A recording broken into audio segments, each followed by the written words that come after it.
What is in my tech bag? It's an age-old question for most tech YouTubers, so it's probably time I showed you what I have in mine. Let's start with the bag. This is the Satchel Pro by Nutsack. Yep, Nutsack.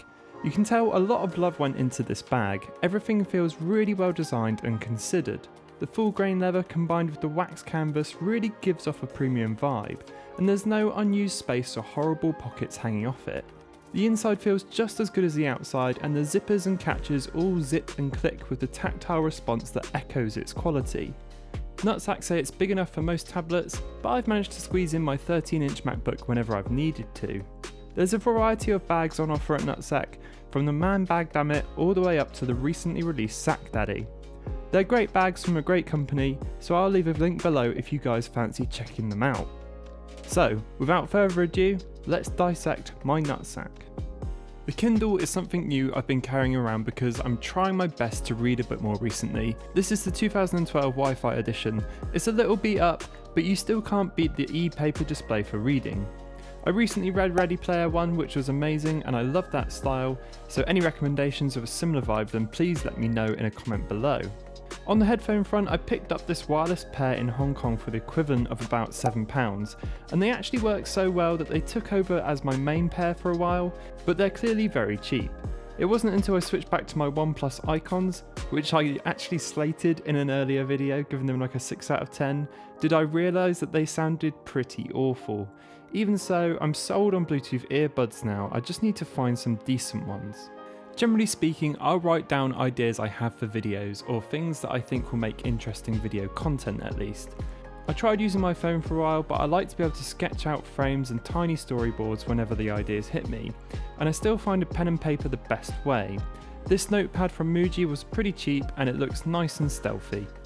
Ever since I've had my essay, I haven't kept it a secret that the battery life hasn't been great. So now I'm very reluctant to leave the house without this power bank from Anker. It's got 10,000 mAh of battery, so it can charge my essay about 3 times before it kicks out. It's nice and compact for its capacity and doesn't add much weight to the bag either. You probably see me wear these in a few reviews, but these red sunglasses have been a godsend. They're prescription, so I see slightly better in them anyway, and the red colour means I always know they're mine, which is useful as the design is super generic. They're a bit bent and I think one of the arms will fall off soon, but they've been great regardless. I believe this was a present from a while back, but it's basically just a simple phone mount. Great for capturing more steady footage if you're filming, and it gives you a good grip if you fancy vlogging with your device. It also allows you to attach your phone to a dedicated tripod. I've used it a few times for Instagram Live to hold my phone steady while I show something off. Next up is my camera, the Sony a6300. I've used this to film all of my reviews since I got it, which was around 6 months ago. It's a great YouTube camera with access to 4K and some excellent slow motion options. The lens attached is the Sony 35mm f1.8, which stays on pretty much all of the time. I use it for most of my shots and I find it's just a great focal length to frame some interesting footage. I could go on for ages about why it's a great camera and how I use it, but that's probably a video in itself. In fact, if you'd like to see more about that, please just let me know below. Anyway, I try and take it everywhere with me if I'm going somewhere new or interesting. I have 2 other lenses I generally take with me, which I use every now and then when I'm filming or taking photos. The first is the Sigma 19mm. It's a great wide angle lens and is actually one of the cheapest lenses you can get for the Sony E-mount system, coming in around about £130. I use this lens a lot in my iPhone 7 Plus review, so if you want to see it in action, then that's probably worth checking out. The other lens is an old adapted Pentax 50mm. I'm not sure how old it actually is, but it's been a great addition to my setup. I picked it up from eBay for around £40 and it's pretty beat up from where I've dropped it a few times, and as the result the focus ring is actually really stiff, but I've got some great results with it.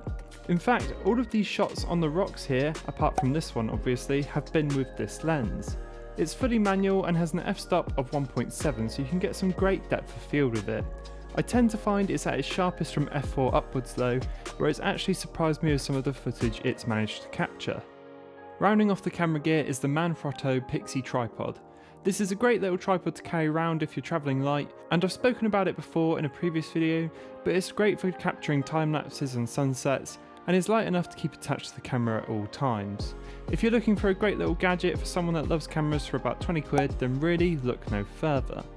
I don't take my iPad everywhere I go, but when I do, it's easy enough to slip into the Satchel Pro. This is the original iPad Air, which I've owned for a good few years now. I enjoy using it for photo editing on the move and the occasional web browse when I feel my phone just isn't big enough. That rounds off my tech bag. I hope you've enjoyed looking in my nutsack. You can find links to everything below if you're interested in any of the products featured in this video. A special thanks does go out to Netsack, who were kind enough to send me this bag. I actually took my Satchel Pro with me on a recent trip to Spain.